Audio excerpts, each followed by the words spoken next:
Les ETF Bitcoin sont-ils en train de lâcher le marché ou simplement d'ajuster leur exposition? Ces derniers jours, plusieurs ETF Bitcoin Spot cotés aux États-Unis ont enregistré des flux sortants nets significatifs. Sur plusieurs séances consécutives, les retraits ont dépassé les nouvelles entrées, signalant un ralentissement temporaire de l'impétit institutionnel. Ces ETF avaient marqué une étape historique en permettant aux investisseurs traditionnels d'exposer leur portefeuille à Bitcoin via des produits régulés. Depuis leur lancement, ils sont même devenus un indicateur clé de la demande institutionnelle et de la liquidité sur le marché. Ces sorties ne traduisent pas nécessairement un rejet de Bitcoin, mais plutôt une gestion tactique du risque dans un environnement macroéconomique de plus en plus tendu. Un ETF reflète les décisions d'allocation des gestionnaires d'actifs. Lorsque l'incertitude augmente avec des taux qui sont élevés, des marchés actions un peu fragiles, des tensions géopolitiques, les institutions réduisent leur exposition aux actifs qui sont perçus comme plus volatiles.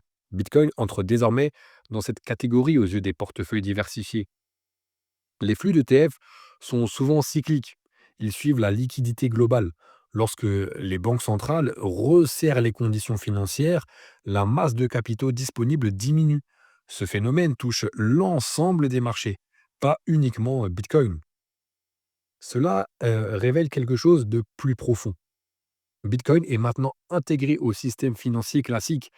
Il n'est plus en marge, il est observé, mesuré, pondéré, parfois réduit, parfois renforcé. Cette institutionnalisation change la dynamique de court terme, mais elle confirme aussi son importance structurelle.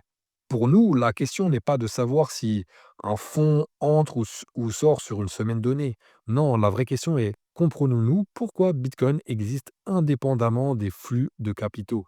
Les ETF peuvent fluctuer, le protocole, lui, il s'en fiche, il continue de fonctionner bloc après bloc.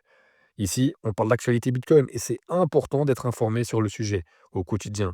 Mais pour construire une véritable culture Bitcoin et contrôle son rôle pour nous, en tant que musulmans, rien ne remplace les vidéos de fond.